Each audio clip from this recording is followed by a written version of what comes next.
Está no ar, abre aspas, o primeiro jornal multidigital do eixo SP-Rio. Abre aspas. Apoio. FIA. A FIA faz diferença. Sicredi. Gente que coopera, cresce. Quinta-feira, 14 de novembro, com transmissão ao vivo pelos Facebooks da SP-Rio+, e do Jornal Vale, está no ar o Abre Aspas, direto dos estúdios da SP-Rio+, no Jardim Aquários, em São José dos Campos, São Paulo. Nesta edição, Cúpula do BRICS se reúne hoje. Brasil e China firmam acordos em áreas como política, comércio e saúde. Apoiadores de Guaidó invadem a embaixada da Venezuela em Brasília. Apoio de Eduardo Bolsonaro gera indignação na diplomacia brasileira. Governo de São Paulo apresenta plano para reestruturar carreira de professores. Guarda Civil Municipal de São José dos Campos será equipada com pistola Glock calibre .40. Rodovias que cortam a RM Vale terão operação especial durante o feriado de Proclamação da República. E no pré-feriado tem coluna cultural com May Parreira e, claro, a agenda do fim de semana com Gabi Barreto. Esta e muito mais notícias logo após o comercial. Fique com a gente.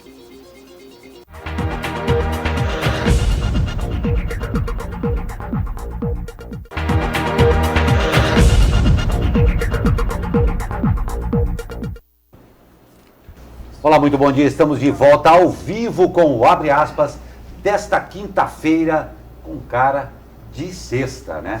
Comigo, nosso jornalista Douglas Correia e o comentarista convidado, o cientista social Leandro Bessenelli. Senhores, muito bom dia. Bom dia Douglas, bom dia Glauco. Ótimo dia, Glauco. E ótimo dia também aos nossos internautas, né? Já temos aqui nossa primeira participação da Ana Souza mandando bom dia nublado e friozinho.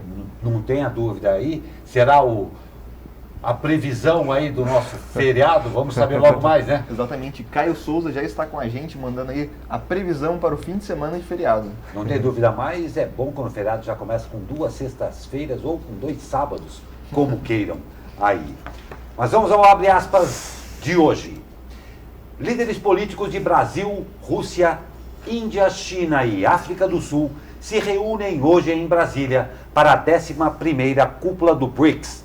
O encontro acontece no Palácio do Itamaraty, sede do Ministério das Relações Exteriores. As comitivas chegaram a Brasília na terça e na quarta.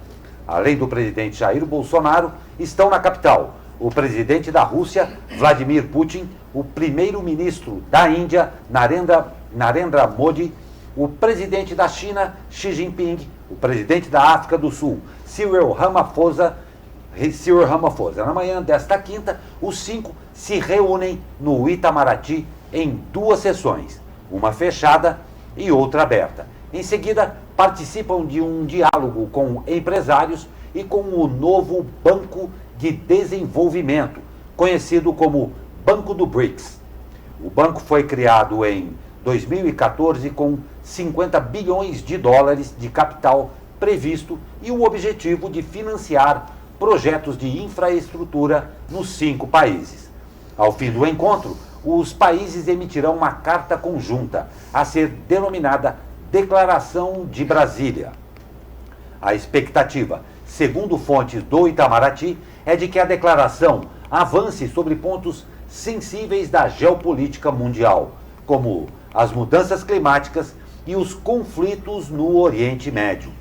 Ontem, o presidente Jair Bolsonaro recebeu em reuniões bilaterais o presidente da China, Xi Jinping, e o primeiro-ministro da Índia, Narendra Modi. Na primeira reunião, no Palácio do Itamaraty, Brasil e China assinaram protocolos coordenados em áreas como logística e telecomunicações. A reunião com Narendra Modi foi no Palácio do Planalto à tarde. Segundo o governo, o Brasil deseja aprofundar a cooperação entre os países em áreas como biocombustíveis e ciência e tecnologia. Hoje, Bolsonaro tem encontro marcado com Vladimir Putin. Um evento de extrema importância para todos os envolvidos, mas ouso dizer que particularmente para o Brasil, nesse caso, não é? Com certeza, Glauco, a gente tem que reforçar aí que os países emergentes, cada um no seu continente, tem uma importância extraordinária, como a China, a Rússia, a Índia, a África do Sul e o Brasil. Eu queria ressaltar aqui, já que você falou para a importância para o Brasil dos acordos entre Brasil e China. Bom, o presidente Jair Bolsonaro disse que a China faz cada vez mais parte do futuro do Brasil. O presidente ressaltou a importância do nosso principal parceiro comercial e o Xi Jinping, presidente chinês, também disse que tem plena confiança no futuro do Brasil. Ou seja, esses acordos aí bilaterais reforçam que Brasil e China cada vez mais estão estreitando laços. Parece que o Bolsonaro finalmente caiu na real, né? Porque durante a campanha ele ficava atacando a China, inclusive ele chegou a dizer lá que não queria laços com a China, porque eles eram comunistas e tudo mais. E aí, o próprio governo chinês emitiu, na época, um editorial no principal jornal estatal do país, dizendo que se o Brasil seguisse esse tipo de postura, o único prejudicado seria o Brasil, né? Hoje a China é a segunda maior economia do mundo, caminha para ser a primeira. Então acho que o Bolsonaro finalmente caiu na real. E se ele ficasse com aquela postura infantil, de tudo baseado numa pseudo-ideologia que ele acredita, né? E ele, nessa relação com a China, isso traria prejuízos ao nosso país. Um outro ponto que eu sou bastante crítico é que eles propuseram a criação de um pacto de livre comércio, um acordo de livre comércio com a China. Eu acho que isso é extremamente prejudicial ao país, porque a gente não consegue, com o nosso parque industrial, competir com a China. Então, assim, isso causaria um sério problema, aumentaria ainda mais o processo de desindustrialização que o Brasil já vem atravessando há algumas décadas. Então, eu acho esse ponto bastante complicado, porque aí o Brasil se tornaria ainda mais um exportador de commodities, né, de produtos da terra. Então eu espero que isso seja feito se for feito, seja feito de forma muito responsável, né? E pelo menos eu fico feliz que finalmente o presidente da República caiu na real nessa relação com a China, que é o nosso principal parceiro, né, e a segunda maior economia do mundo. Não tem a menor dúvida. Gostaria de ressaltar também que esse acordo de Brasília aí trata de temas como a tensão no Oriente Médio, mas muito provavelmente vai deixar de fora a tensão em Hong Kong, que é na China, um dos países do acordo, e que com certeza, se tivesse esse tratado, ressaltaria ainda mais a tensão entre China e Estados Unidos. Então, muito provavelmente, a tensão em Hong Kong não vai estar aí nesse acordo de Brasília. Não tem a menor dúvida. Eu concordo muito com o que vocês disseram, particularmente o Leandro aí, da importância da China hoje, claro, no cenário mundial, independente do que existe de tensão entre China e Estados Unidos, é claro que eles vão chegar a bom termo em se tratando de balança comercial, de comércio entre eles. De suma importância para o Brasil estabelecer realmente relações comerciais efetivas com a China. E Leandro, só um outro ponto aí, ontem talvez na emoção do momento, o ministro Paulo Guedes falou realmente a respeito de um livre comércio com a China, o que ele já desmentiu, ou melhor, ele ratificou de uma forma melhor, que ele falou que isso aí foi com todos exatamente esses pontos que você falou. O próprio Itamaraty já admitiu que isso daí é uma coisa a muito longo prazo e que não existe isso daí. Mas muito bem colocado que realmente não temos como competir com o parque industrial da China, não existe essa possibilidade. E só mais um ponto em que vai ser tratado muito nesse BRICS e que também é de suma importância para o Brasil, é que nós temos um comércio muito pequeno com a Índia. Que nós estamos falando de bilhões de habitantes, de bilhão e pouco de habitantes, e existe uma necessidade e um interesse muito grande em se estreitar essa relação com a Índia, e principalmente uma relação muito próxima com relação à tecnologia, que a Índia tem também, assim como a China, muito grande. O Brasil se isola muito, né? O próprio brasileiro se isola muito, tanto da América do Sul, o brasileiro não se enxerga muito como latino-americano, é uma coisa engraçada, e não enxerga essas relações com esses países potenciais, como por exemplo a Índia, a África do Sul, né? Ela está do outro lado do Atlântico, mas para a gente seria um parceiro comercial muito importante. Sim, né? Então espero aí que a gente consiga estreitar essas relações, e os BRICS, né? A reunião dos BRICS está aí para isso, né? E é interessante a gente citar, Glauco, que a reunião do BRICS na América do Sul chega exatamente num clima de tensão no nosso continente, né? A gente tem crise no Chile, no Peru, na Bolívia, na Venezuela, e esse com certeza será um assunto, visto que a gente tem uma potência militar dentro do BRICS, que é a Rússia, que muitas vezes interfere ou ajuda alguns países que estão em momentos com crise, ressaltando também essa tensão que desde da Guerra Fria com os Estados Unidos esse provavelmente também será um acordo, um tema nesse acordo de Brasília. Não tem a menor dúvida, mas é de suma importância a todos nós. Primeiro como nação e principalmente por esse momento absolutamente nevrálgico que está passando a América do Sul como um todo. É isso aí. Mas a palavra de ordem, Leandro, não sei se você concorda comigo, até com esses nossos pretensos parceiros de maior volume agora, é produtividade. Sim, Nós temos que sim. nos engajar muito nisso daí. Não dá para competir com a China, mas nós temos que fazer isso daí. Continuando, o presidente Jair Bolsonaro anunciou essa semana que deixará o PSL e criará um novo partido, o Aliança pelo Brasil. O anúncio foi feito um mês após ter se tornado público o atrito entre Bolsonaro e o presidente do PSL, Luciano Bivar. Porém, o processo para criar um partido não é exatamente simples e geralmente leva tempo. É preciso atender a uma série de exigências, entre as quais obter um número mínimo de assinaturas de apoio em todos os estados. O objetivo de Bolsonaro e dos aliados é ter o partido apto a disputar as eleições municipais em outubro de 2020. Mas, para isso, a legenda precisa ser criada até abril do ano que vem. Por essa razão, os apoiadores de Bolsonaro querem conseguir autorização na Justiça Eleitoral para coletar assinaturas necessárias por meio eletrônico. Hoje, a legislação não prevê essa possibilidade. A primeira convenção do partido está marcada para as 10 da manhã da próxima quinta-feira, dia 21, no Hotel Royal Tulip, em Brasília. O estatuto da nova legenda deve ser apresentado nesta cerimônia, dando início ao processo de criação da sigla. Glauco, é interessante a gente citar que os bolsonaristas, os deputados bolsonaristas, tratam essa reunião como fundamental para a criação do partido, para falar exatamente dos mandatos, porque a gente sabe que, na verdade, o mandato não é do deputado federal, é do partido. E simplesmente abandonar o partido, o PSL poderia alegar à Justiça Eleitoral que é uma infidelidade partidária e pegar o mandato para si. Então, por que dessa correria além das eleições municipais? Eles querem criar um partido para tentar uma manobra de não abandonar o partido e sim mudar de sigla. Que daí, em alguns termos, não configuraria essa infidelidade partidária. É mais ou menos isso mesmo, Leandro? Então, é porque a gente vai ter, né, quando se cria um novo partido, esses deputados podem, né, os parlamentares, enfim, quem ocupa esses cargos, podem, sem a questão da infidelidade partidária, ir para um novo partido, né?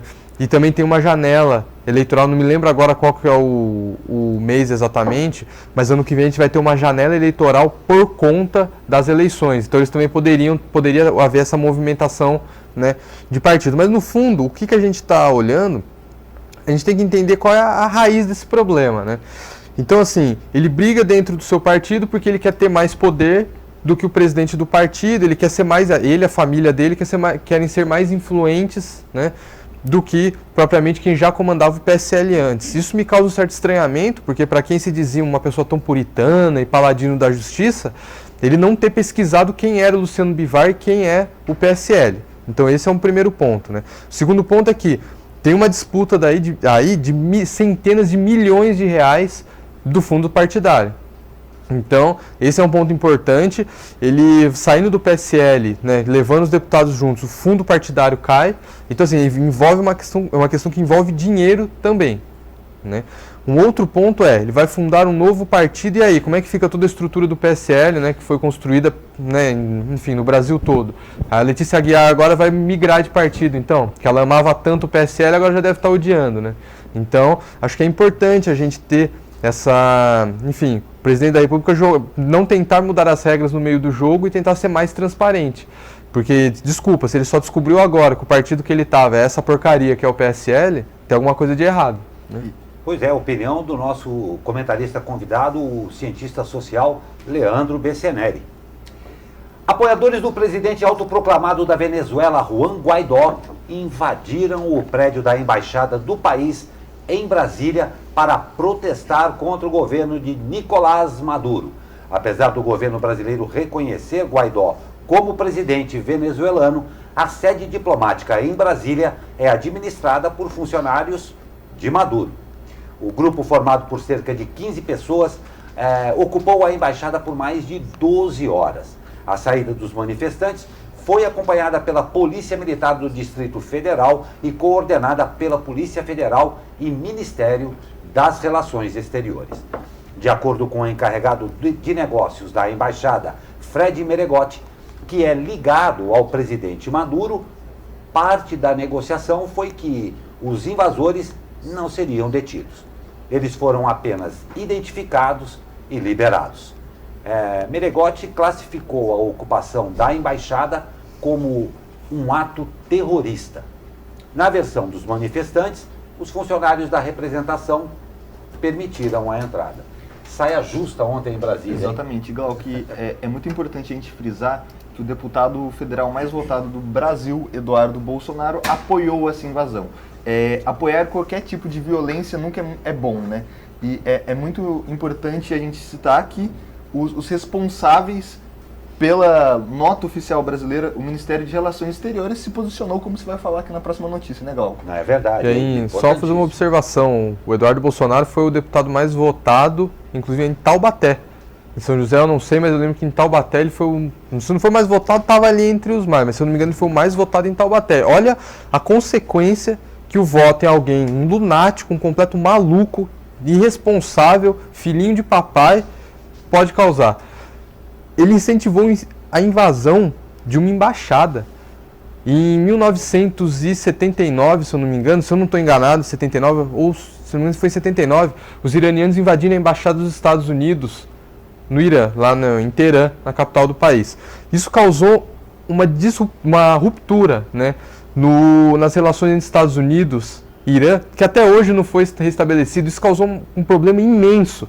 Aquilo ali, junto com a Revolução Iraniana, mas aquele foi um ponto de ruptura na relação entre Estados Unidos e o Irã. Então, um deputado federal mais votado do país incentivar esse tipo de coisa é uma maluquice sem tamanho. E uma maluquice maior ainda ele não ser punido por fazer algo como isso. Porque os Estados Unidos classificaram aquilo como um ato terrorista, uma invasão de uma embaixada. Porque a embaixada, para quem não sabe, é um território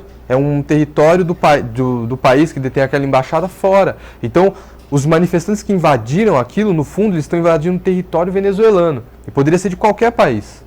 Qualquer país que fosse, poderia ser da Rússia, da China, dos Estados Unidos. Você invadiu uma embaixada, você invadiu o território de outro país. Então é gravíssimo. E um deputado federal incentivar isso mostra que ele não tem preparo nenhum, ele não sabe o que está fazendo. Então eu recomendo que ele sente, estude, leia antes de ficar indo no Twitter e postar besteira. E para concluir essa notícia, é exatamente isso daí, uma postagem no Twitter de Eduardo Bolsonaro insinuando apoio à invasão da Embaixada da Venezuela em Brasília causou pânico e indignação no Itamaraty. O principal motivo seria a Embaixada do Brasil em Caracas, que está operando normalmente. Caso haja uma chancela do governo brasileiro ao ato em Brasília, a segurança dos diplomatas do país no exterior, no caso dos brasileiros, poderia estar comprometida. O Gabinete de Segurança Institucional da Presidência da República chamou de invasão a ocupação e garantiu que o governo brasileiro não apoia o ocorrido. O presidente Jair Bolsonaro afirmou nas redes sociais que, diante dos eventos ocorridos na Embaixada da Venezuela, repudiamos a interferência de atores externos e disse que irá tomar as medidas necessárias para resguardar a ordem pública e evitar atos de violência. O Ministério de Relações Exteriores e o Gabinete de Segurança Institucional. Quem deveria se posicionar, se posicionou corretamente. Exatamente. E um dia após assumir o cargo de presidente interina da Bolívia, Jeanine Áñez tomou ontem a primeira decisão como mandatária em exercício: nomear um novo alto comando militar em período de transição.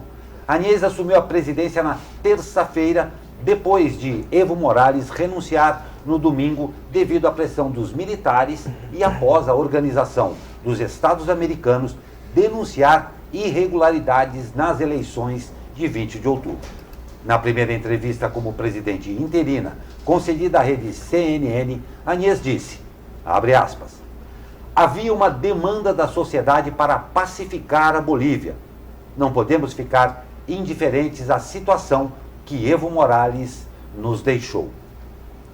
Ela ressaltou ainda que a primeira coisa que fará será escolher um novo tribunal eleitoral e depois convocar eleições presidenciais.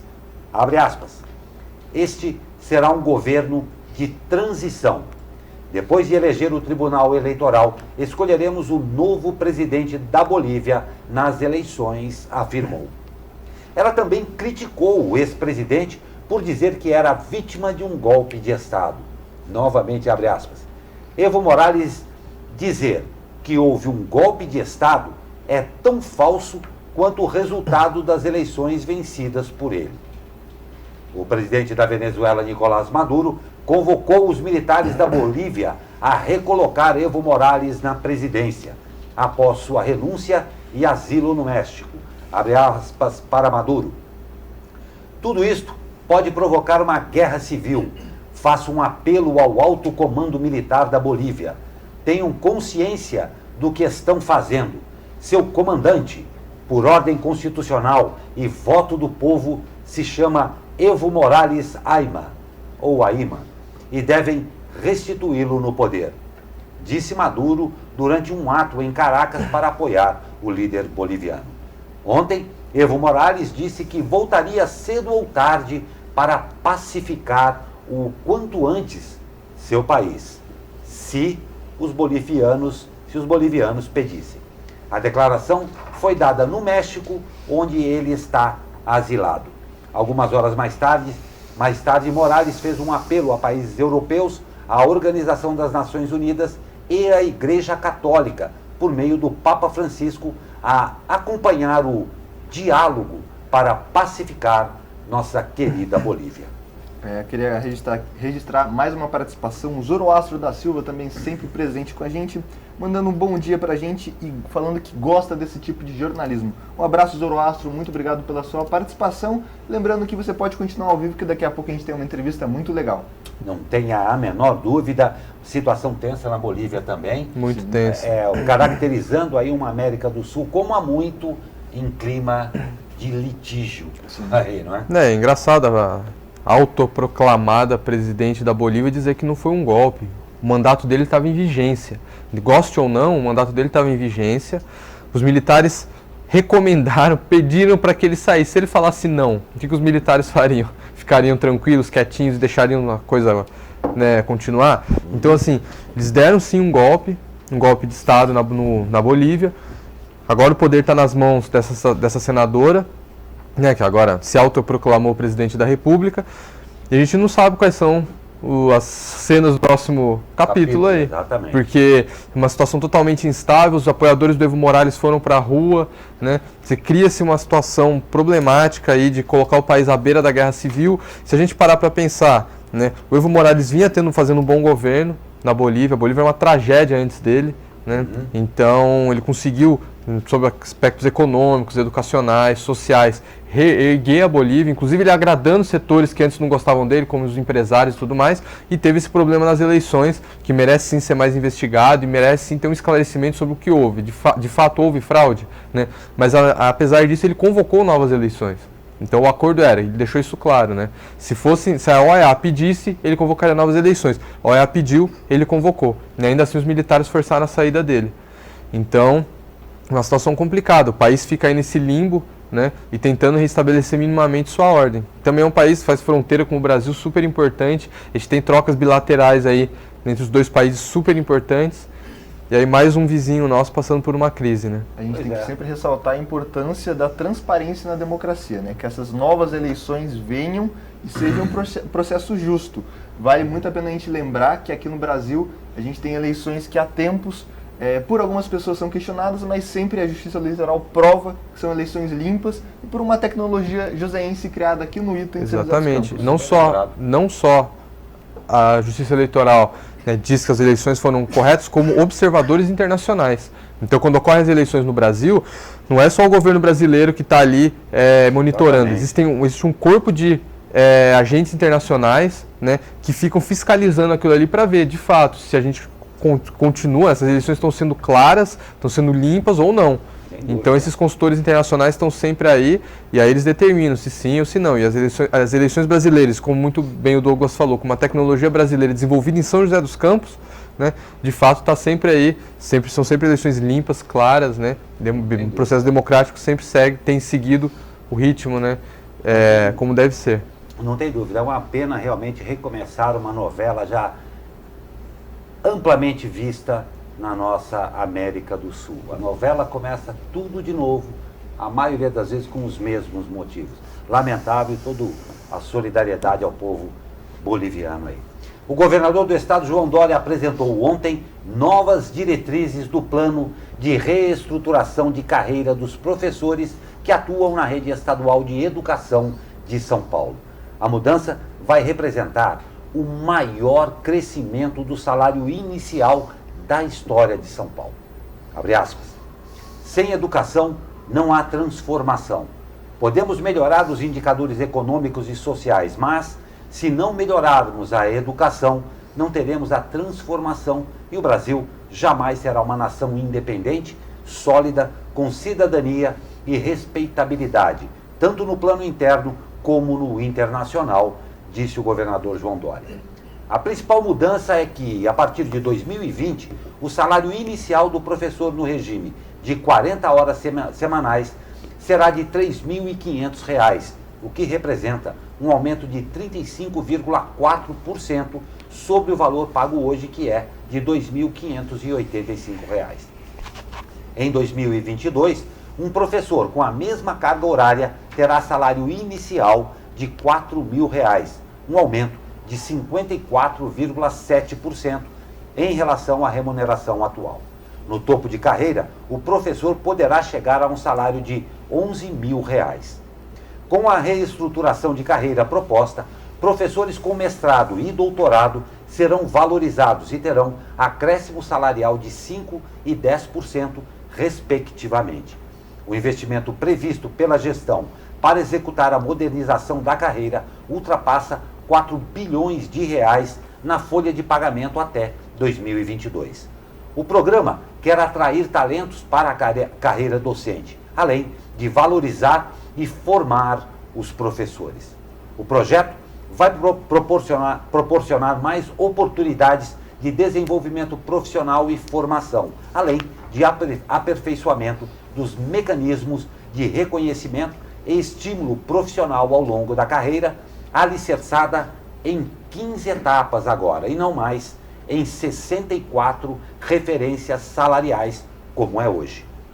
O projeto de lei definirá o marco legal da modernização da carreira, que será debatido e construído em diálogo com a rede estadual de ensino e toda a sociedade. Primeiro passo, muito legal, boa iniciativa do governador. O professor geralmente precisa ser bem remunerado, caso que a gente sabe que não é, mas é o primeiro passo de muitos, né? A gente sabe que aqui no estado de São Paulo as escolas estaduais são sucateadas, os professores não têm respeito dentro da sala de aula.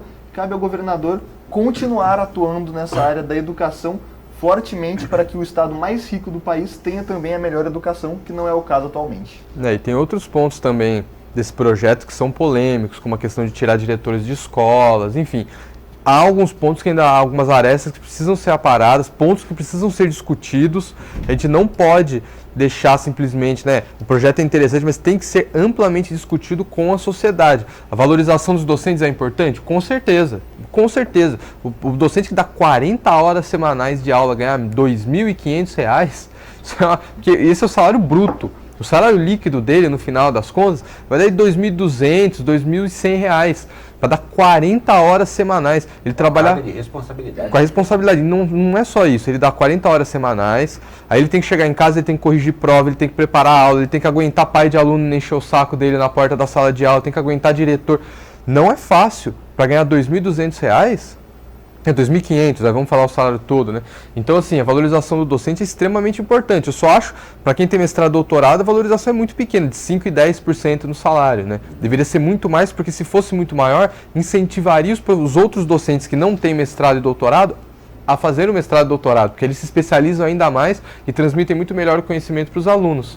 né? Então eu acho que esse projeto tem que ser todo discutido com a sociedade de uma forma muito mais ampla, de forma a contemplar aí todos os anseios, toda a expectativa que a gente tem para o ensino público do nosso país, né? Não tem a menor dúvida, mas para se caminhar uma légua é preciso dar o primeiro passo. Com certeza. Esperemos que seja esse um primeiro passo na direção certa, o que é mais importante. Nós vamos para um rápido intervalo, a gente volta com o tempo, porque afinal de contas, hoje é pré-sexta e pré-feriado, que é muito bacana, vamos saber como é que vai ficar o tempo. E uma entrevista muito especial, a qual a gente convida você a participar com o senhor Paulo Henrique Zaccaroni, coordenador da Defesa Civil. A gente vai falar sobre esta Operação Verão, porque afinal de contas, e vocês podem só olhar pela janela, chegou a temporada das chuvas. Então, rapidinho, depois do comercial, prepare as suas perguntas aí, que a gente quer a sua participação, claro, ao vivo. Até já.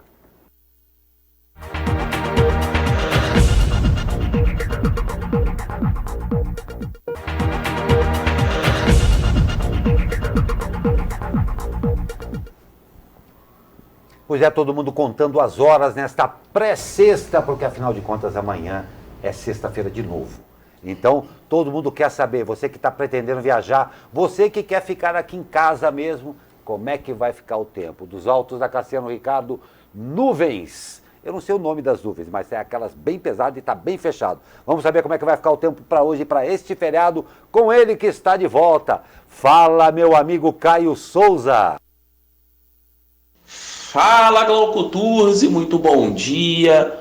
A presença de um sistema de baixa pressão em alto mar está favorecendo a formação de nuvens aqui na nossa região. Por conta disso, a quinta-feira será de céu nublado a encoberto e com chances de chuva fraca moderada a qualquer momento. Mas muita atenção, porque essa chuva pode apertar, né, em determinados momentos, e isso pode provocar mais transtornos. As temperaturas ficarão amenas. A máxima prevista na região do Vale do Paraíba é de 23 graus. Na capital ficaremos com 22, 21 no litoral e 17 na Serra da Mantiqueira. Atenção redobrada no litoral norte. Por lá, além da chuva mais intensa, os ventos devem ser mais fortes também. Inclusive, podemos ter problemas na travessia de balsas. Essas condições instáveis do tempo devem permanecer pelo menos até o próximo sábado. Já no domingo, a previsão é de que a nebulosidade diminua um pouco e o sol volte a aparecer. Caio Souza, direto da sala de operações do Tempo Vale, para o jornal Abre Aspas. Muito obrigado, Caio Souza. Um ótimo feriado a você, a todo mundo aí do Tempo Vale. Pois é, o tempo de chuva já começou, a gente está vendo aí, e é um tempo sempre muito delicado em termos de cidade, em termos de trânsito, em termos de encostas e tudo mais. E hoje nós temos o prazer de, mais uma vez, receber aqui Paulo Henrique Zaccaroni, coordenador da Defesa Civil de São José dos Campos, e a gente vai falar de um monte de coisas, mas também, e muito especialmente, sobre a Operação Verão, que já é visando a temporada de chuva na cidade. Paulo, muito obrigado por mais uma vez você despender um tempo para vir aqui conversar conosco aqui. Muito obrigado pela sua presença. E a gente realmente aí, vamos começar pela Operação Verão, porque a gente quer saber um monte de coisa de você aí. Sim. Essa operação já está implantada, vai ser implantada a partir de como é que é isso daí? Bom, primeiro, bom dia Glauco, bom dia Douglas, bom dia Leandro, bom dia aos internautas. A Operação Verão, ela tem início no dia 1º de dezembro e ela vai até o dia 30 de março de 2020. Né? Então, nesse período é o período que nós chamamos de Plano de Preventivo de Defesa Civil. Então, nesse período é o que nós chamamos de Operação Verão. Então, ele ainda vai ser implantado a partir de 1º de dezembro, terminando 30 de março, porém ele pode ser estendido, né? Pode ter sido prorrogável se houver necessidade. Perfeito. Perfeito. E como funciona esse plano verão? Quais são as ações práticas que a Defesa Civil irá tomar aqui em São José dos Campos? Tá, então, só para a gente poder ter uma ideia de como é que funciona tudo isso, eu só preciso explicar para vocês com relação às áreas de risco. Né? Certo. Então, assim, em São José dos Campos, nós temos o nosso Plano Municipal de Redução de Risco. que foi publicado em 2018, dezembro de 2018. E ali foram mapeadas algumas áreas de São José dos Campos e algumas áreas de risco foram constatadas. Então nós temos também essas áreas de risco com relação à sua potencialidade. Então nós temos área de risco 1, né, R1, que é risco baixo, R2, risco médio, R3, risco alto e R4, risco muito alto, né? Então foram mapeadas 55 áreas de risco existentes em São José dos Campos. Nós temos 35 áreas referentes a escorregamento de terra, com risco de escorregamento de terra, e 20 áreas com relação a risco de inundação, né? É lógico que isso tudo está distribuído por toda a região do município, porém ela acaba se concentrando as de escorregamento de terra mais na área da Zona Norte. Então, como que é feito esse trabalho durante esse período? Nós fazemos um acompanhamento das chuvas, né? E quando nós atingimos aqui em São José dos Campos 80 milímetros de chuva no período de 72 horas consecutivas, então se chover durante 3 dias 80 milímetros, nós vamos até os locais dessas áreas de risco de maior potencialidade, que são as de R3 e R4, e nós vamos fazer um acompanhamento do local para dar uma olhada qual é a situação, o que pode estar acontecendo. Além também de nós sermos acionados via 190, né, ou até 156, as pessoas podem também nos acionar para que vamos até o local fazer a vistoria. Essas áreas de risco aí mais alta, R3 e R4, estão localizadas, a grande maioria, em qual zona da cidade, mais ou menos? Zona Norte. Também temos na Zona Sul, mas a sua grande maioria acaba se concentrando na região da Zona Norte. Que seria o escorregamento de terra. Escorregamento de terra. São áreas aí de região... Isso. Também temos a área de inundação também na Zona Norte, né, que são as partes mais próximas de rio, que quando acontecem aquelas grandes chuvas, eles acabam transbordando o seu leito, né, e acabam invadindo as residências. Perfeito. A gente sabe que, por se tratar de emergências, os agentes precisam de um treinamento diferenciado. Como está sendo feito esse treinamento para essas ocasiões aí de urgência? Legal. Nós tivemos agora, no final de outubro, né, no dia 17 e 18 de outubro, nós tivemos em Campos do Jordão, participando, né, de uma operação do Estado. O Estado promoveu, então, uma oficina preparatória para a operação preventiva de defesa civil.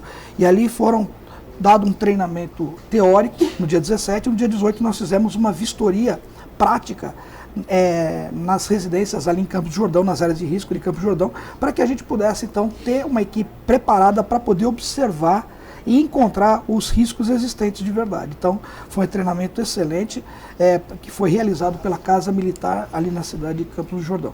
Perfeito, porque a gente sabe, legal, que nessas situações que muitas vezes as famílias têm que sair da casa, um momento de tensão, a Defesa Civil tem que estar preparada para lidar com emoções, uma ação mais humanizada, é por aí mesmo? Sim, às vezes a Defesa Civil ela vai para o local e as famílias não querem sair da residência, né? E a Defesa Civil muitas vezes acaba se sentindo na obrigação e até pela necessidade de tirar essas famílias e provocar até a interdição do imóvel. Não é algo que a gente sente prazer, mas é uma necessidade, né? E com isso também nós contamos com o apoio de diversas outras partes da Prefeitura, outras secretarias, né? Para fazer a acolhida das famílias. Exatamente. A Secretaria de Assistência Social também nos ajuda, o Fundo de Solidariedade, né, que faz parte da Secretaria de Governança. Então nós trabalhamos, na verdade, como sempre o prefeito deixa bem claro para as pessoas, nós trabalhamos nessa interdependência, né? Acho que é o DNA da Prefeitura, é essa interdependência de um precisar do outro e termos essas parcerias. Paulo, deixa eu pegar uma carona com você com relação dessa interdependência aí, porque o próprio nome diz Defesa Civil. A Defesa Civil tem uma proximidade talvez muito maior do que vários outros ramos aí da Prefeitura e tudo mais, da proximidade com a população. Mas é imprescindível também que a população faça a sua parte para ajudar a Defesa Civil. Não é só chamar a Defesa Civil quando aconteceu alguma coisa, uma catástrofe ou qualquer coisa parecida. Essa inter-relação que tem que existir entre a população e a Defesa Civil, como é que você vê no momento? Você acha que a população já amadureceu o suficiente para não simplesmente acionar a Defesa Civil, mas para fazer a parte dela enquanto verificação, com cuidado e tal? Como é que você acha que está isso aí? Muitas tragédias que a gente vê no Brasil poderiam ter sido evitadas. A gente às vezes localiza uma rachadura, algo diferente. Como é que faz? Como é que está sendo esse apoio da população? E caso aconteça alguma coisa diferente, por exemplo, no seu imóvel, como é que faz para acionar a Defesa Civil para ter essa prevenção? Sim, nós fazemos trabalhos de prevenção com palestras, vamos até os locais que existem essas áreas de risco, né? Levamos até esse ano uma escola, colocamos num ônibus, levamos até o local, mostramos para as crianças o que é uma área de risco, como que você consegue evitar esse tipo de ocorrência, né? A gente sempre dá dica para as pessoas, cuidado, você ficar jogando lixo na rua, você ficar entupindo bueiro, que daqui a pouco nós estamos chegando na época de chuva, você vai ter essas como isso tem que ser dito todo ano, né? É verdade. A população acho que está começando a cair a ficha, as pessoas estão começando a entender que elas estão provocando dano a si mesmo, né? Quando elas fazem esse tipo de situação. Nós estamos fazendo um trabalho também de prevenção em alguns bairros que têm alguns problemas. A Defesa Civil está indo até o local, dando orientações daquilo que realmente é preciso para se evitar que aconteça uma catástrofe, né? Nós tivemos problemas de casas que estavam em área de risco, a pessoa foi morar no local, acho que não deu nem uma semana e aí houve o escorregamento de terra e vitimou uma família inteira. Então a gente trabalha com isso, avisando a população, conscientizando as pessoas de que não é necessário, às vezes você está tendo vantagem em comprar um terreno barato, mas e aí, o que é mais, qual que é mais valioso? Qual é o bem mais valioso? O terreno, o imóvel ou a sua vida? Né? Então a gente está também fazendo esse trabalho de conscientização da própria população. Uma pergunta, a questão de vistoria de árvores, né? Nesse período de chuva que vem essas chuvas muito fortes, com vento que arrancam as árvores, vocês que fazem, como que é isso? Vocês determinam, olham áreas em que tem que ter alguma ação ou não? A Defesa Civil também faz esse tipo de vistorias em situações de emergência, né? Entendi. Mas o aconselhável é que a população, que observando aquela situação da árvore, às vezes a raiz está estourando o muro, né? A gente planta uma árvore tão bonitinha na frente de casa, acha que vai ficar sempre aquela coisinha bonitinha, né? Aí daqui a pouco ela cresce e começa a estourar encanamento, começa a estourar muro, e aí você coloca a situação de risco, a própria residência, ou até do morador, até dos transeuntes que estão passando ali. É necessário que as pessoas então liguem 156, e aí isso vai ser encaminhado para quem de direito. Às vezes a CEURB, né, a Secretaria de Urbanização, pode verificar isso. E se for numa situação de emergência, a Defesa Civil também vai até o local e verifica, né? Perfeito, Paulo. Agora eu vou pedir para você falar para a gente sobre uma parceria muito legal que a Defesa Civil aqui de São José está fazendo com a Alemanha. É isso mesmo? O que está acontecendo aí nessa parceria? Não, legal. Nós somos convidados, né, para participar de um workshop na Alemanha, na cidade de Bremerhaven, estado de Bremen. E nós fomos para lá e ficamos do dia 21 até o dia 31 de outubro. Nós fizemos um trabalho de aprendizado com eles. O trabalho que eles têm de voluntariado, é incrível o trabalho voluntário que existe na Alemanha. Você fica, às vezes, de boca aberta e vê a educação e o controle que essas pessoas têm com relação à vida. Nós fomos lá e nós vimos quartéis de bombeiro, nós vimos trabalhos dos johanitas, que são como se fosse um SAMU, um GRAU, e eles trabalham de forma voluntária, né, de graça. E a gente até perguntou para eles, falou, poxa, e o que vocês ganham? E a resposta que nós tivemos foi, e o que é que eu deveria ganhar para salvar uma vida? Para trabalhar para a população, né? Então, nós aprendemos bastante.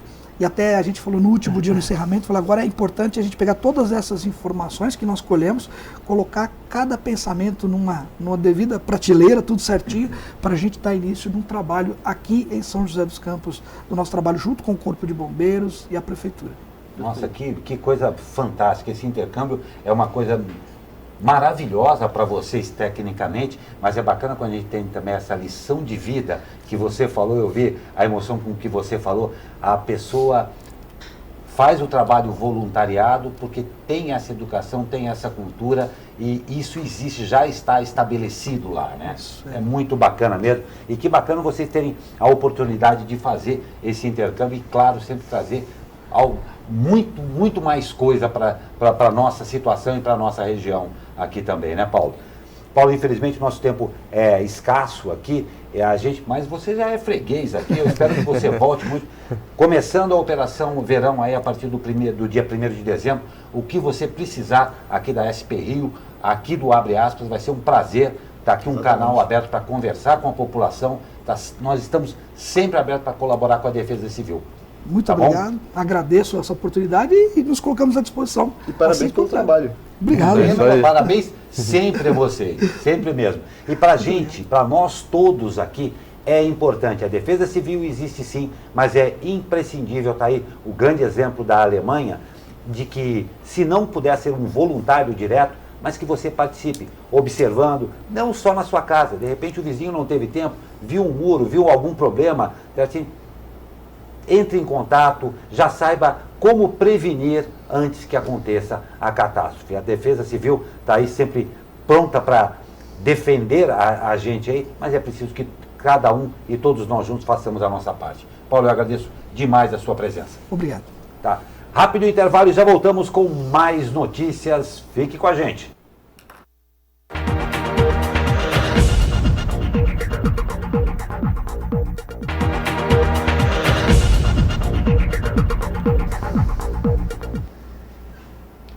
Em entrevista ao jornal Abre Aspas de ontem, o prefeito de São José dos Campos, Felício Ramute, confirmou a compra de cerca de 140 pistolas de calibre .40 da marca austríaca Glock.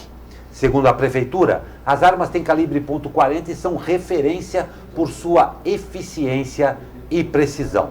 No Brasil, estão a serviço das polícias militar, civil e federal, além do Exército.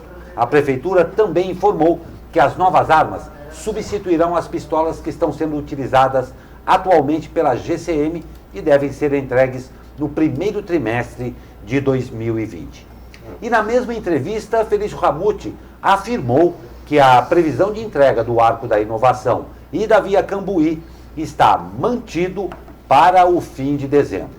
Lembrando que a obra do Arco da Inovação já teve 45,6% de serviço concluído. Esse índice consta na última medição oficial divulgada pela construtora Queiroz Galvão, responsável pela obra. Segundo o governo Felício, o serviço já atingiu atualmente 68,5%. Inicialmente orçada em 48,5 milhões, a construção da ponte estaiada irá custar ao menos 50,3 milhões. Na obra da Via Cambuí, o índice de execução chegou a 80%, segundo também a última medição oficial divulgada pelo consórcio ED. A gestão tucana diz que atualmente já foi atingido o percentual de 83,9%. O custo dessa obra, que inicialmente seria de 90,3 milhões, será de ao menos 101,6 milhões. A construção é financiada com recursos do Banco Interamericano de Desenvolvimento. Com 8,6 quilômetros de extensão, a Via Cambuí deverá tornar mais rápida a ligação entre as regiões Sudeste, Leste e Central. Segundo a estimativa da Prefeitura, um trajeto que leva até 40 minutos hoje, em horário de pico, passará a ser feito em apenas 8 minutos. Apenas uma errata aqui, Glauca. A ponte estaiada, segundo a construtora Queiroz Galvão, está com 68,5% de sua execução. E a gente teve aqui ontem entrevistando o prefeito Felício Ramute, que frisou mais uma vez a importância da Via Cambuí, que é a maior obra viária da história da cidade, que vai atender lá a região Sudeste, Leste. E também é interessante a gente citar a importância dos novos equipamentos para a GCM. O prefeito esteve aqui ontem falando da valorização da guarda e dos números de segurança que em São José dos Campos foram os melhores nos últimos 18 anos. A gente sabe que a responsabilidade pela segurança é do governo estadual, mas que a prefeitura, como o prefeito disse, pode contribuir com isso, e por isso ele está ressaltando esses investimentos com os carros elétricos, com os coletes e agora com a pistola Glock, que segundo aí os especialistas de segurança é referência no mercado de combate urbano. Não tem a menor dúvida, realmente. E o governo Isaías Santana prevê o orçamento de 1,28 bilhão de reais para o ano de 2020 em Jacareí. O valor representa um aumento de 1,6% com relação a este ano. De acordo com o governo, 1,03 bilhão deve ser destinado à administração direta, que terá aumento de cerca de 1 milhão. Já a administração indireta, que engloba fundações e autarquias, deve ter 247 milhões disponíveis. No ano passado, a Prefeitura chegou a anunciar um aumento de cerca de 20% no orçamento para 2019. Neste ano, em projeto já enviado à Câmara, o governo tucano adotou o tom mais cauteloso. Ainda é cedo para se falar em retomada consistente da economia nacional, fato que impõe aos administradores públicos cautela das despesas municipais obrigatórias e da prestação de serviços essenciais à população, como saúde e educação, justificou o prefeito. A saúde deve ser responsável pelo maior destino do orçamento, com 242 milhões. Em segundo lugar, está a educação, que deve cair dos atuais 231 milhões para 200,5 milhões. A infraestrutura também terá queda no orçamento, que passará de 204 milhões para 153 milhões. Para as despesas, é prevista a quantia de 913 milhões na administração direta e 342 milhões na indireta. A Câmara ainda deve representar a despesa de 25,8 milhões para o próximo ano. A lei orçamentária apresenta uma projeção do governo para o ano seguinte, mas que não necessariamente será confirmada. Neste ano, o governo apontou uma queda de 110 milhões na arrecadação em comparação com o ano passado. Glauco, ainda falando do assunto anterior das pistolas que o Feliciamucci disse, a gente tem sempre muito importante as nossas participações. A Ana Souza está lembrando aqui que a polícia no Brasil usa Taurus. Sim, Ana, várias polícias usam, mas o uso pela GCM é a primeira do Brasil a ser autorizada fora de São Paulo, fora da capital. Então, a pistola Glock .40 é de uso restrito da polícia e do exército. Então, a Guarda Civil Municipal é a primeira fora da capital a ter o uso dessa pistola liberado. Temos aqui também as opiniões de Luiz Gustavo Gomes, que diz que é contra e que para ele é mais perigoso para a população. Temos também mais participações, como a Sandra Maria do Nascimento, falando aí da incoerência da embaixada venezuelana, sobre essa crise diplomática que está acontecendo. Lembrando que o Jornal Abre Aspas é feito inteiramente para vocês, então se você tem algum comentário, alguma sugestão, coloca aí na transmissão que a gente vai estar lendo aqui. Não tem a menor dúvida, lembrando também que nós dependemos aqui da internet. Então escreva aí, que a gente está sempre atento, sempre vendo. Quanto antes você escrever, mais rápido chega, mais rápido a gente comenta também. E chegou a hora do esporte, porque esse fim de semana não é só na televisão, tem corrida aqui no Brasil também. E olha só, com o inglês Lewis Hamilton, já como campeão da temporada de 2019, o GP do Brasil de Fórmula 1 será disputado neste domingo no glorioso Autódromo de Interlagos, em São Paulo. Segundo os organizadores, a expectativa é de autódromo cheio e a possibilidade de o tempo instável fazer com que a prova seja movimentada. A corrida começa às 14 horas e 10 minutos, mas você que vai sabe que a festa começa bem antes. Legal. É o deslocamento, é chegar lá, é se acomodar. Legal. E é muito legal a gente frisar também que muitas pessoas não reconhecem a aparição aí, o surgimento de ídolos. O Lewis Hamilton está aí a poucas corridas de se tornar o maior vencedor da história da Fórmula 1. Uma oportunidade aí para quem gosta, quem tem condição de talvez conhecer de perto um dos maiores vencedores e o maior vencedor da história da Fórmula 1. Muito legal. Não tem dúvida. Né? Agora, não dá para a gente esquecer nesse templo que é Interlagos, de tantas e tantas histórias aí em São Paulo. A gente sente aquela saudade de ter um brasileiro lá fazendo isso daí. Mas tudo tem a sua hora e vai com certeza chegar a hora. Para você que está aí em São Paulo e nos seguindo, assistindo, porque pode ser, tem que ter gente lá, né? Sim. Ótima corrida para você, não esquece de levar a capa e guarda-chuva. Se possível, mais uma camiseta para trocar depois, porque vai molhar, né? Nessa época festiva aí, memória da morte de Ayrton Senna, a gente provavelmente vai ter um domingo chuvoso em São Paulo. Para quem é paulistano e gostava, lembranças aí, muito legal, né? Não tem dúvida. Eu quero fazer só uma outra ressalva aí, interessante, uma ótima coisa. A rede hoteleira de São Paulo registrou um aumento substancial aí na sua ocupação para o final de semana em função da corrida. Então, é bom para todo mundo. Vamos lá, boa prova a todos. E vamos falar de futebol, né? Olha só, gente, o Rio de Janeiro pegou fogo. Em partida válida pela 34ª rodada do Campeonato Brasileiro, Flamengo e Vasco empataram por nada mais, nada menos que 4-4. Com este resultado, a equipe flamenguista desperdiçou a chance de ser campeã no fim de semana. Lembrando que o rubro-negro é o atual líder da competição com 78 pontos. Eu vi vocês comentando aqui, 8 gols numa partida, foi gol para tudo quanto era lado, hein? É legal ter um jogo com tanto gol, um jogo movimentado. A gente não gosta daquele famoso 0x0, um 4x4 é muito mais legal, né?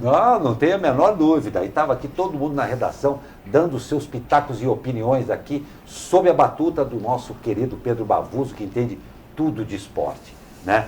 E o esporte da região agora, estreia com pé direito. Pela primeira rodada da Superliga Nacional, o Vôlei Taubaté superou o Blumenau de Santa Catarina por 3-0. A equipe comandada pelo técnico Renan volta a jogar no sábado, quando recebe o Ponta Grossa do Paraná, a partir das 21h30, no Caldeirão do Bonfim, em Taubaté. Vale a sua torcida sempre. Parabéns ao Taubaté, esse grande orgulho aqui do Vale do Paraíba. E o título é logo ali. Pela partida de ida da final do Campeonato Paulista, o Taubaté Handball venceu o Pinheiros por 25-22 e saiu em vantagem na decisão. O jogo da volta entre as equipes vai ocorrer no sábado, às 17 horas, em Taubaté.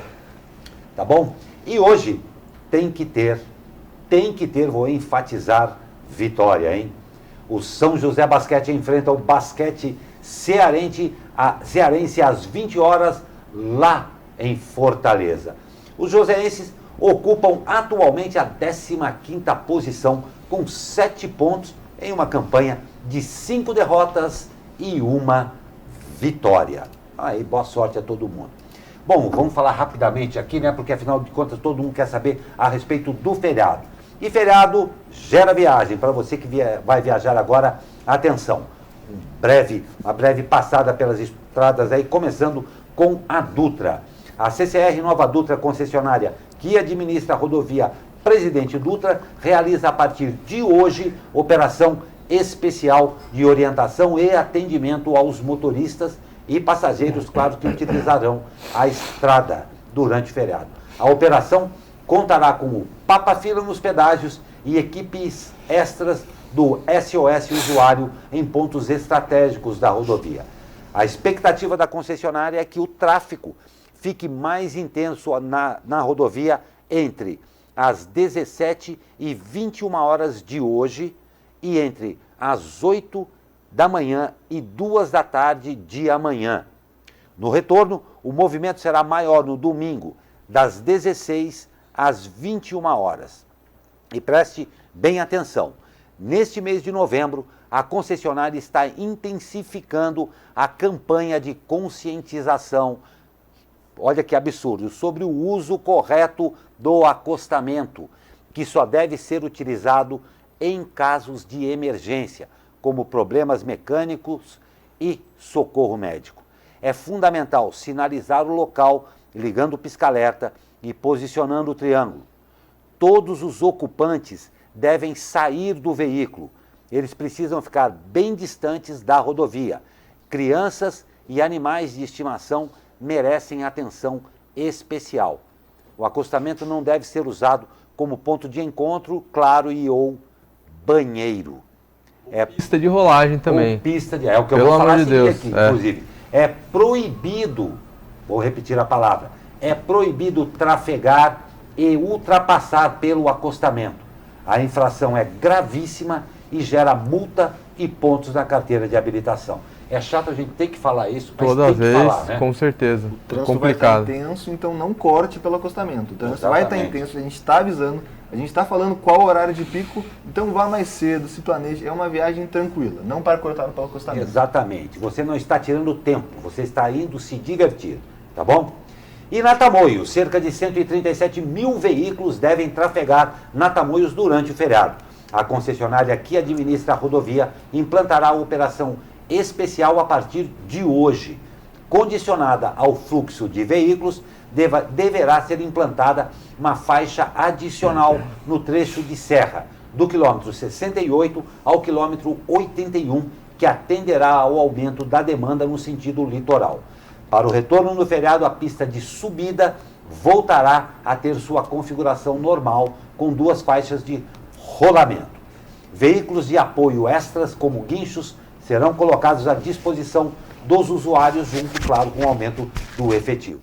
As obras de duplicação realizadas no trecho de serra e operações pare e siga serão interrompidas hoje, a partir agora de logo mais ao meio-dia. Na sexta e domingo, durante todo o dia, e na segunda-feira até às 13 horas. No sábado, as atividades poderão ocorrer condicionadas, claro, ao fluxo de veículos. Uma equipe de manutenção estará de sobreaviso para eventuais emergências. Atenção para os horários de pico do fluxo de veículos no sentido litoral.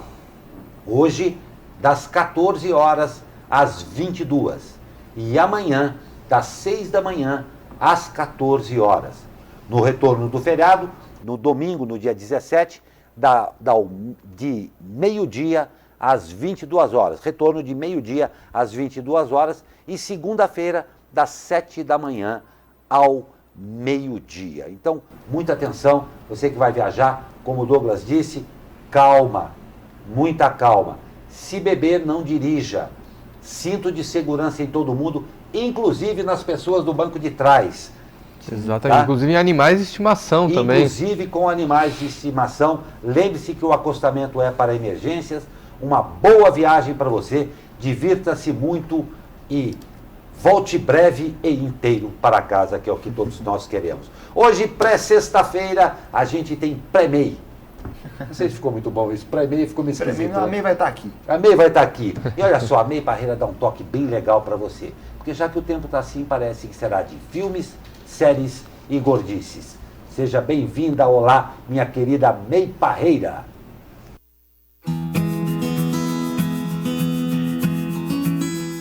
Bom dia, meninas, bom dia, meninos, bom dia aos amigos da SP Rio Mais.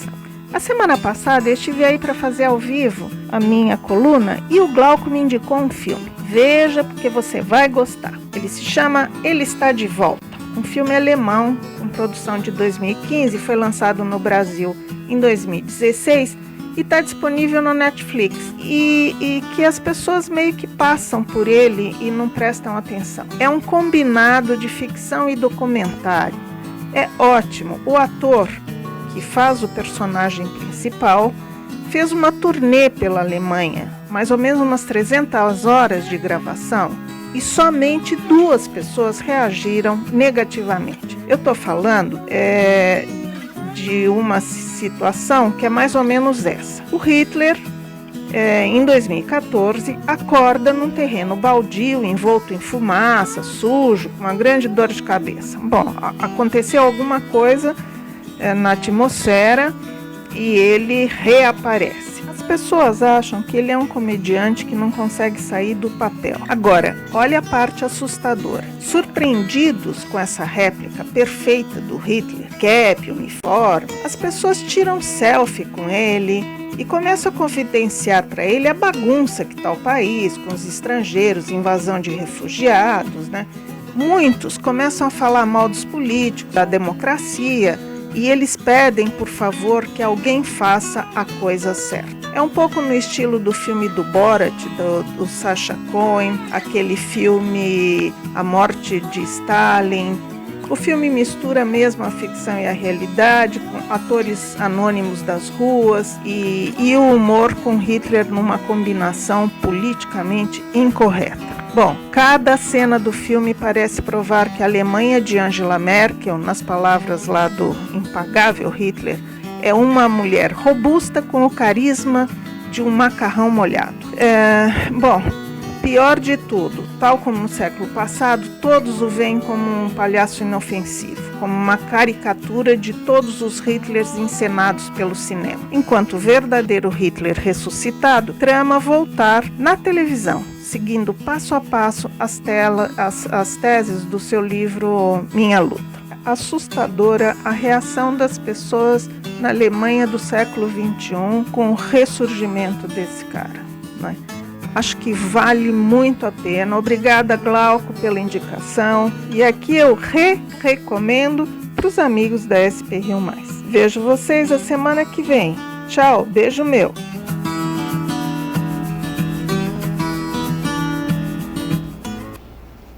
Ô May, fico contente que você tenha gostado e tenha recomendado. A sua opinião é muito importante.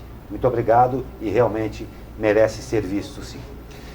Mais uma vez, porque hoje é sexta-feira e amanhã é sexta-feira de novo e depois já é sábado, teve mais trabalho a nossa responsável por dar o toque do que você vai fazer no final de semana, a nossa querida Gabi Barreto.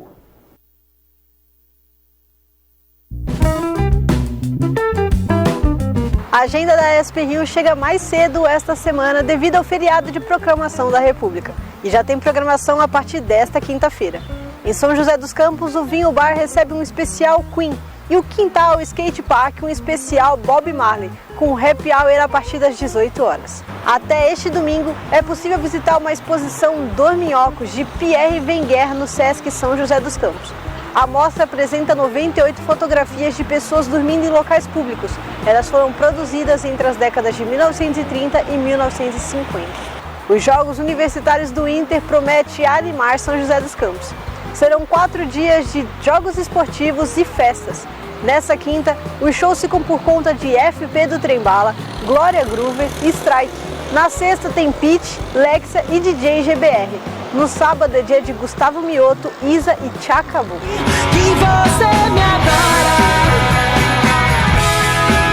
que me acha vai, que coisa boa. Mundo se acabando, a gente manda nessa porra. Coração, receita, de 8 em 8 horas, uma dose de anjo. Em Taubaté vai ter muito pagode com o grupo Sam Prazer na casa de Jorge neste sábado. Seu nome é felicidade, seu beijo é raridade. E quem for descer para o litoral também vai poder curtir shows. Nessa sexta em Ubatuba tem Gabi, MC Dom Juan, Gabriel Boni e DJ Glenn. Mas prefiro um chá que é pra relaxar e te deixa louca. Já em São Sebastião tem Melim e Vitor Clay no Sirena Maresias. Você é a razão da minha felicidade. Toda vez que você sai, o mundo se distrai. Quem fica... A agenda fica por aqui e eu desejo a todos um ótimo feriado. SP Rio Mais, conteúdo de verdade.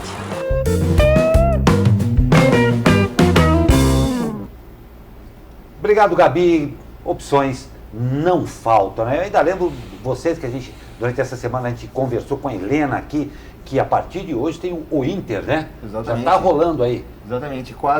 Cerca de 30 mil universitários são esperados em São José dos Campos, uma festa que vai movimentar o Vale do Paraíba pela primeira vez aqui na cidade. Exatamente. Ótima opção para o fim de semana chuvoso. Não tem a menor dúvida. E olha, aquele astral desses estudantes todos, vai ter um monte de atividade, além das festas, claro, né? Que vai ter até concurso de cheerleader. Olha que legal. Olha que legal. Parabéns a todos vocês aí de fora que estão em São José dos Campos. Sejam muito bem-vindos. Tragam esse astral bacana aí desse pessoal todo que mora em tantos lugares aqui do estado de São Paulo, dessa Unesp. Sejam bem-vindos, boa competição, boas festas para vocês e pelo menos um pouquinho de juízo, tá? Não abusem. E olha, a gente sempre termina aqui o abre aspas com uma notícia interessante e hoje particularmente eu achei bem legal que a gente estava conversando aqui na redação, a importância que os pets tem na nossa vida hoje é absolutamente relevante. Tanto que eles acabaram extrapolando o simples sentido de ser um acompanhante e já se transformaram motivo até de TCC. É isso mesmo, Douglas? Exatamente. Um rapaz chamado Lucas Donaduzzi, de 29 anos, adotou até o momento 15 cachorros que encontrou machucados ou atropelados pelas ruas de Pato Branco, no sudoeste do Pará. E olha que interessante, a gente está chegando aqui em novembro, época aí de entrega de TCC em faculdades. Um dos casos dos cachorros que ele encontrou lá na sua cidade inspirou o tema do trabalho de conclusão de curso dele. Criar uma cadeira de rodas, põe a foto aí, Pedrinho, para o cãozinho. Ó, que legal. É uma cadeira que é leve, adaptável para cada cachorro, e a próxima etapa agora, segundo ele, é criar um projeto com um manual para essa cadeira, para a sua pós-graduação. A gente tem hoje aqui na bancada o Leandro, né, Leandro? Que tem um projeto muito interessante que é o Adota Pet. Exatamente. Que é um projeto que pega os cachorros, atende, depois adota. Como é que funciona o seu projeto, Leandro? Ele funciona assim, a gente em fevereiro desse ano, a gente ficou sabendo do caso de um sítio na zona norte de São José, em que uma pessoa, um acumulador, ele tinha mais de 100 cachorros nesse sítio, ele maltratava os cães, torturava os cães, não tinha nenhum tipo de tratamento, nenhum tipo de condição mesmo sanitária para os cachorros, e eles, diante de toda essa situação, essa pessoa foi até internada em um hospital psiquiátrico, ela permanece internada lá.